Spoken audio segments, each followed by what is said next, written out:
मेरे प्रिय भाई और बहनों, हमारे चैनल को सब्सक्राइब कर बेल बजाना ना भूलें।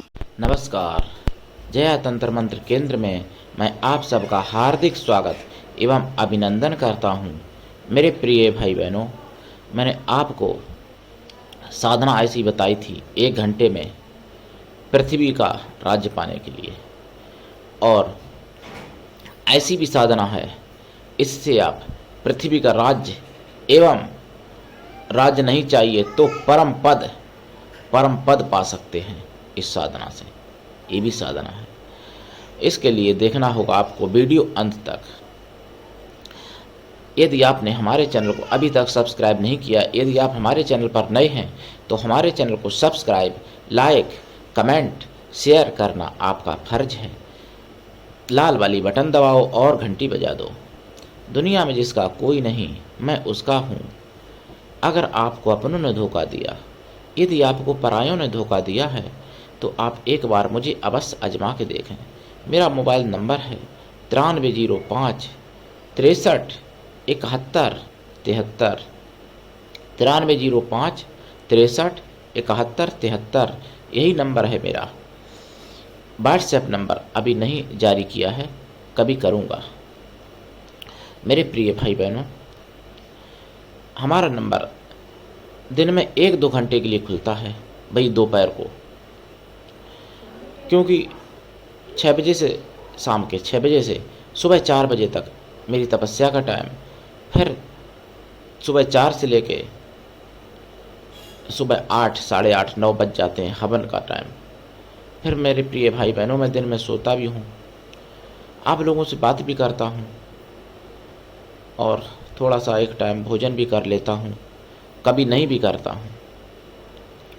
लेकिन साधना में कोई ढिलाई नहीं होनी चाहिए। इसलिए मेरे प्रिय भाई बहनों, जब तक मेरी साधना चल रही है तब तक नंबर 1-2 घंटे की खुलता है, बाद में समय बढ़ जाएगा।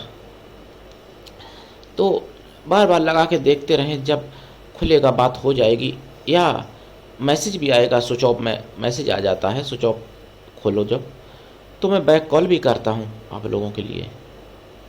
प्रिय भाई बहनों, मैं राष्ट्रीय अध्यक्ष कृष्णा दल आपसे निवेदन करता हूँ,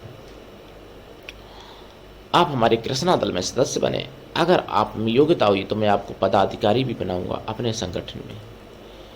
मैं सनातन धर्म का अनुयायी हूँ। सनातन धर्म ही एक ऐसा धर्म है जिससे पूरे विश्व का कल्याण किया जा सकता है। सनातन धर्म में एक से एक तीव्र और जटिल साधनाएं हैं, और एक से एक सरल भी हैं। ये साधना जो है, ये भी वाम मार्ग से ही आती है।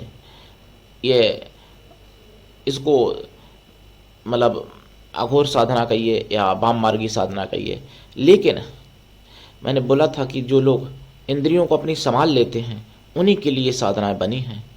जो लोग खुद ही उसमें डूब जाते हैं उनके लिए ये साधना नहीं बनी, उनके लिए केवल नरक ही नरक है।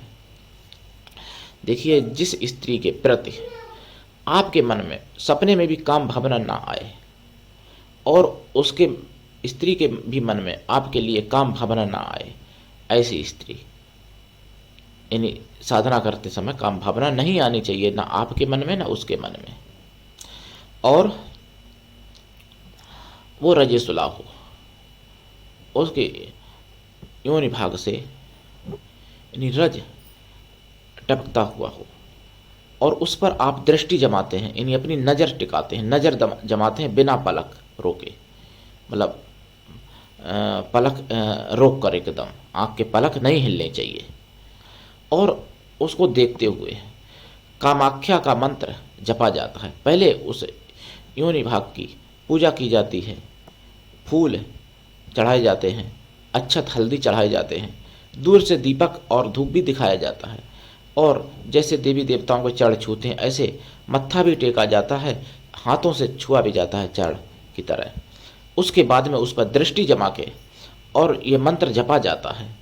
इस मंत्र से व्यक्ति राज्य तो प्राप्त कर ही लेता है, और बाद में उसको परम पद प्राप्त हो जाता है, यानी जन्म से भी मरण से मुक्ति मिल जाती है।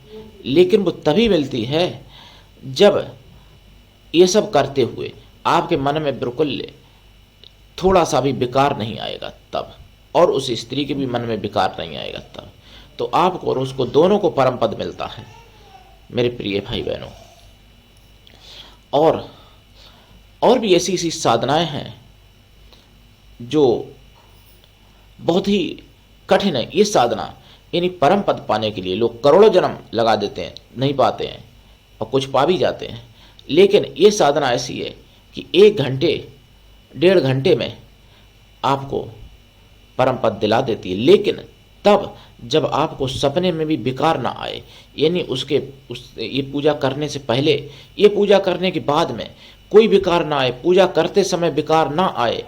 और अगर ये पूजा करते समय विकार आ गया तो आपकी बुद्धि भ्रष्ट हो सकती है।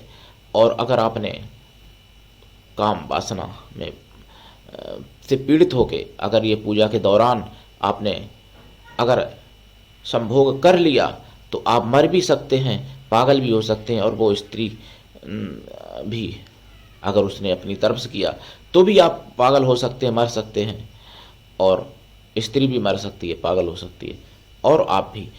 ये तभी संभव है जब आपका नियंत्रण आपके मन पर, आपकी 10 इंद्रियों पर पूरा नियंत्रण हो, और आपको बजोली क्रिया भी आती हो। बजोली क्रिया जो होती है, बजोली क्रिया अगर आपको आती है तो आप, और दूसरी बात, मन को भी आप अपने बस में पूरी तरीके से किए हुए हैं तो आप ये साधना कर सकते हैं। वरना ऐसे ढोंगियों के लिए ये साधना नहीं बनी है जो स्त्रियों को पहले बैला फुसला के और फिर उसका दुरुपयोग करते हैं। मेरे प्रिय भाई बहनों, साधनाएं होती हैं, बहुत कुछ होती हैं। ऐसी सी साधनाएं हैं जो कि एक ऐसे भी मंत्र होते हैं जो संभोग करते हुए मंत्रों को जपा जाता है। लेकिन वो साधना ऐसी किन के लिए है? आपकी प्रेमिका हो, आपका पति पत्नी, यानी पति पत्नी जोड़ा हो, और उनको दीक्षा भी ली जाती तो जोड़ा से ही ली जाती। अकेले स्त्री को दीक्षा नहीं मतलब देनी चाहिए। ये दीक्षा जो दी जाती है, फोन द्वारा भी मैं दीक्षा ऐसी देता हूँ, लेकिन मैं ऐसी साधनाएं करता नहीं हूँ। लेकिन ऐसी दीक्षाएं मैं देता हूँ जिसको चाहिए होती हैं, उनको बहुत जिनको मन बस में है वो तो मैं समझ के देता हूँ, हर किसी को नहीं ऐसे बांटता हूँ दीक्षाएं। तो वो फ़ोन पर भी देता हूँ, जोड़ा को ही देता हूँ, अकेले को नहीं। और अगर जो लोग आके भी लेते हैं तो भी उनको जोड़ा से ही दीक्षा देता हूँ, पति पत्नी प्रेमी प्रेमिका। तो मेरे प्रिय भाई बहनों, ऐसी साधनाएं करने के लिए, सारी साधनाओं को जब वो व्यक्ति पार कर लेता है, यानी जो कहना चाहिए तंत्र लाइन में पीएचडी, कागज वाली पीएचडी नहीं, साधना की सिद्धि करके योग्यता की, तो जिसके पास पीएचडी है भगवान की दी हुई तंत्र में, वही ऐसी साधनाएं कर सकता है। और उसी के लिए ऐसी साधनाएं बनी है। जब आप लोग फ़ोन करते हैं बहुत ज़्यादा, तो मैं जानकारी के लिए ऐसी साधनाएं दे रहा हूँ। ये यूट्यूब पर पहली बार ऐसी साधना समझ लो, हालांकि मैं नहीं जानता, किसी ने दी हो तो मुझे नहीं मालूम, देख लेना। बहुत लोग कमेंट कर सकते हैं कि यूट्यूब पर पहली बार आप झूठ क्यों बोल रहे। भैया, मैंने जितने चैनलों में देखी ये साधना अभी तक नहीं देखी। इस साधना का मैंने मंत्र अभी यहाँ पर नहीं बोला है, वो मंत्र यूट्यूब पर किसी पर नहीं है, कहीं देख लेना आप इस साधना का, जो मैंने अभी साधना बोली है यहाँ पर। तो कर सकते हो आप साधनाएं, परम पद पा सकते हो। लेकिन जब आप कई सिद्धियां प्राप्त कर चुके होगे तभी ऐसी साधनाएं, नए साधक के लिए सपने में भी ऐसी साधनाएं सोचना नहीं तो फिर पथभ्रष्ट हो जाओगे, कभी छुटकारा नहीं मिलेगा इस दलदल से, ये भी बता दूं। तो आज के लिए इतना ही, धन्यवाद। जय श्री राम।